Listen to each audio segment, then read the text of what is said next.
Hi and welcome to AVA Learning. Are you learning English?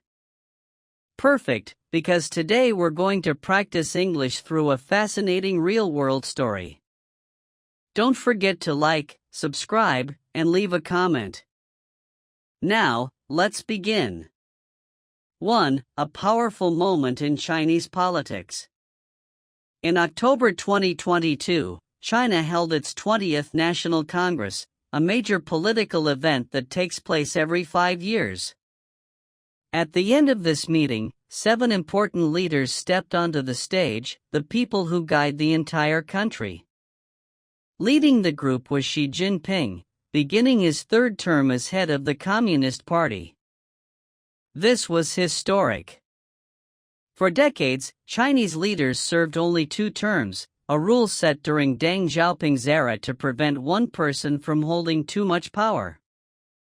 But in 2018, China removed the 2-term limit for the presidency, signaling that she intended to stay in charge longer than past leaders.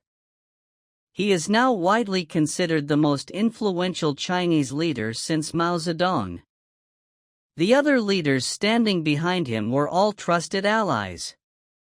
But Xi's rise was not simple or quick. It was shaped by his family background, China's history, and his own long journey through the political system. 2. Hard beginnings. To understand Xi Jinping, we need to step back in time. In 1949, the Communist Party took control of China with Mao Zedong as its leader. He ruled for decades and drove massive political campaigns that changed the country dramatically, sometimes with disastrous consequences. One of the most damaging events was the Cultural Revolution, starting in 1966. During this chaotic period, schools closed, institutions collapsed, and young people known as the Red Guards attacked anyone seen as an enemy of the party. Xi Jinping's father, Xi Zhongshuan, was a respected revolutionary hero. But during the Cultural Revolution, he fell out of favor. He was accused publicly, lost his position, and was imprisoned. This brought tremendous hardship to the family. Because of his father's downfall, the teenage Xi Jinping was sent from Beijing to a poor rural village called Lianjiahe.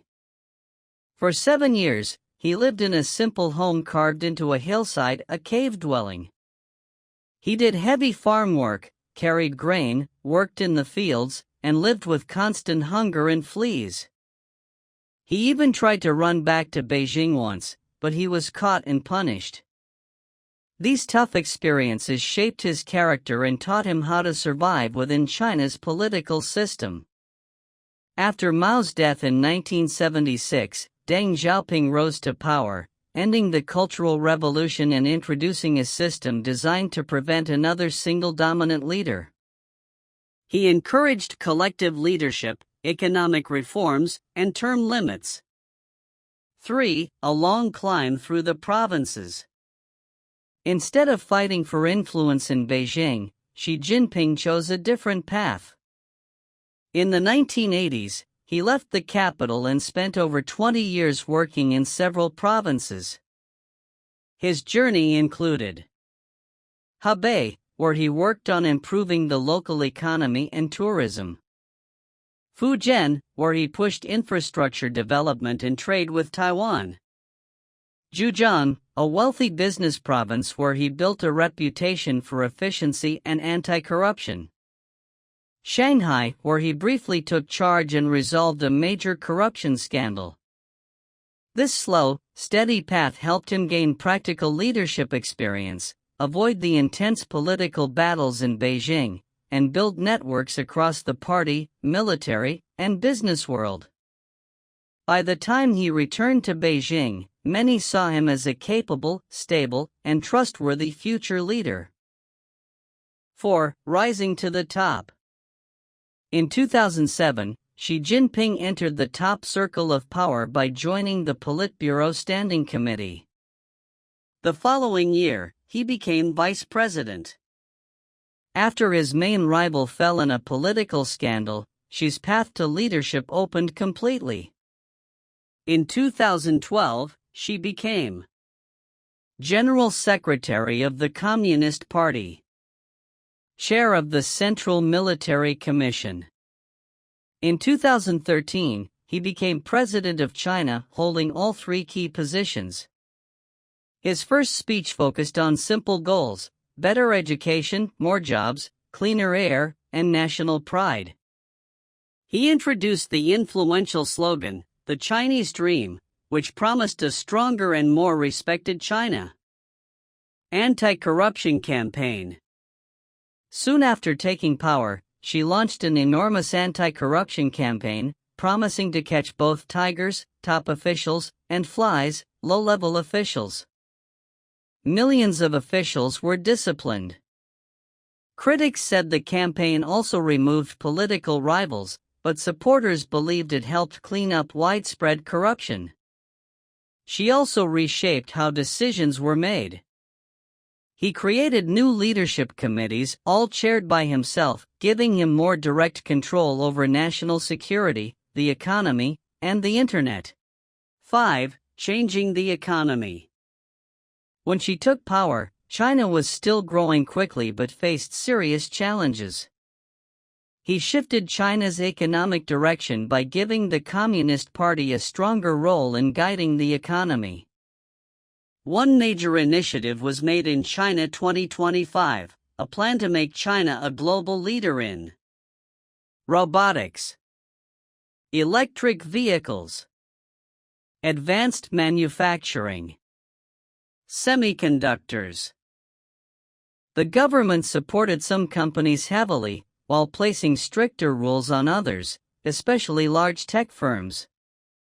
For example, the government blocked Ant Group's massive stock sale and limited miners' gaming time. She also promoted common prosperity, emphasizing fairness and reducing the wealth gap. However, China's property sector entered a crisis when companies overloaded with debt struggled to finish homes already sold to buyers, slowing the economy significantly. 6. Expanding control over society. Government oversight increased in many aspects of daily life. Online platforms and media were required to align with party values. Foreign websites were blocked, and expressing views that challenged the government became increasingly risky. National security became a core priority not only in military terms, but in politics, technology, culture, and economics. Xinjiang and Hong Kong. In Xinjiang, a large security campaign began after violent incidents. Authorities said they were fighting extremism, while human rights groups expressed deep concern about re-education centers. Hong Kong also faced major changes. After massive protests in 2019, Beijing passed a national security law in 2020, dramatically reshaping Hong Kong's political environment.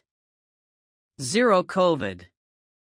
During the pandemic, China adopted a strict zero-COVID strategy, mass testing, travel restrictions, and long lockdowns.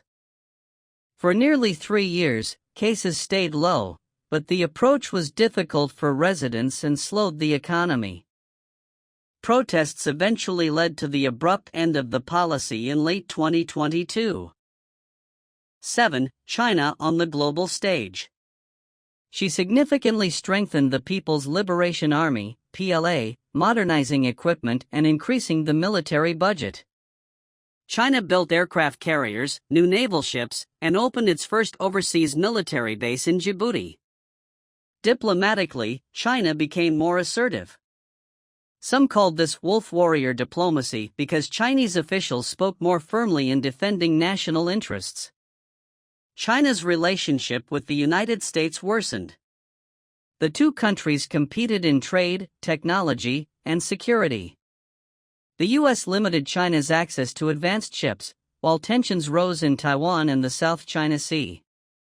At the same time, China deepened ties with Russia and expanded influence in Africa, Asia, and Latin America, offering loans and infrastructure through projects like the Belt and Road Initiative.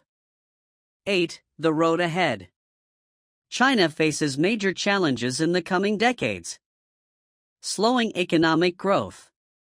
A shrinking, aging population. Rising tensions with the United States. A difficult property crisis. Pressure to create advanced technology domestically. Xi Jinping has consolidated strong control over the government. Some believe this centralized leadership will help China stay stable and overcome future obstacles. Others worry that too much control might limit innovation and honest policy feedback. Xi's vision is the great rejuvenation of the Chinese nation, a powerful, modern, respected China. Only time will tell how successful this vision will be. What do you think is China's biggest challenge going forward? Comment below, I'd love to hear your thoughts. And before you go, please like this video, write a comment, and subscribe. Your support helps us make even better English learning videos for you. Thank you so much for watching.